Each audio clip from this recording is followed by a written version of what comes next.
Pemerintah melalui Kementerian Pendayagunaan Aparatur Negara dan Reformasi Birokrasi (PANRB) telah menetapkan sebanyak 572.496 formasi aparatur sipil negara ASN nasional 2023, data pertanggal 1 Agustus tahun 2023.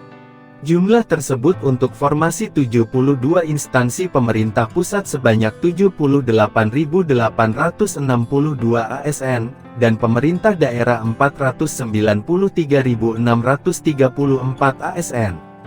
Alokasi formasi CASN untuk pemerintah pusat terinci sebanyak 28.903 untuk CPNS dan 49.959 untuk PPPK.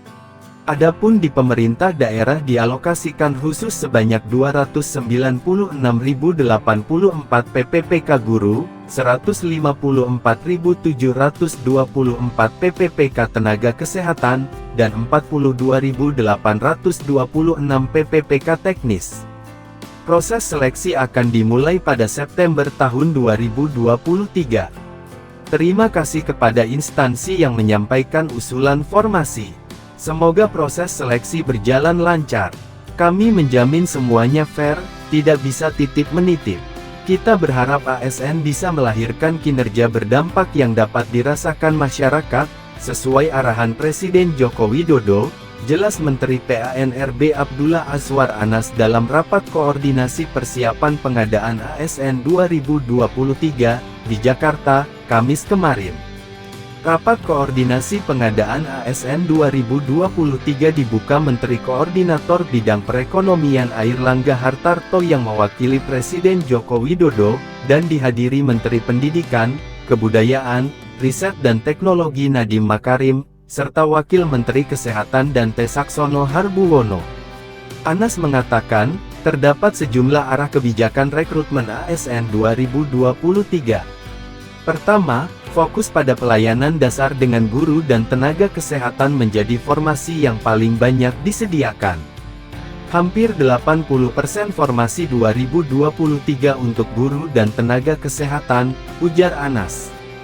Arah kebijakan kedua adalah memberi kesempatan rekrutmen untuk talenta digital dan data scientist. Ketiga, mengurangi rekrutmen pada formasi yang akan terdampak transformasi digital. Anas menambahkan, rekrutmen ASN juga dimaksudkan sebagai upaya untuk seoptimal mungkin menyelesaikan penataan tenaga non-ASN atau yang biasa disebut tenaga honorer. Diketahui, jumlah tenaga non-ASN sebanyak 2,3 juta, dan saat ini dalam proses diaudit BPKP bersama BKN. Pemerintah secara konsisten memberikan afirmasi, menunjukkan keberpihakan untuk tenaga non-ASN atau honorer, juga kepada ex-THK2, karena mereka telah mengabdi. Maka rekrutmen ASN 2023 ini, sebanyak 80% diantaranya untuk pelamar dari tenaga non-ASN, dan 20% untuk pelamar umum, jelas mantan Kepala Lembaga Kebijakan Pengadaan Barang Jasa Pemerintah (LKPP) tersebut. Sebelumnya, Kementerian PANRB telah menetapkan sebanyak 1.030.751 kebutuhan ASN nasional tahun 2023. Namun terdapat sejumlah instansi yang tidak mengusulkan formasi, termasuk terdapat beberapa Pemda yang tidak mengoptimalkan usulan formasinya. Dalam sambutannya, Menko Perekonomian Airlangga Hartarto menuturkan, rekrutmen CASN harus diputuskan dengan mempertimbangkan tenaga non-ASN yang memenuhi syarat, penyederhanaan birokrasi, dan kebutuhan ASN. Dengan memperhatikan kemampuan membayar gaji dan tunjangan sesuai dengan peraturan perundang-undangan, imbuhnya. Calon ASN yang direkrut tentu bisa mengisi posisi kunci sebagai future leaders, yang nanti menjalankan birokrasi berkelas dunia dalam rangka visi Indonesia Maju 2045, imbu Airlangga.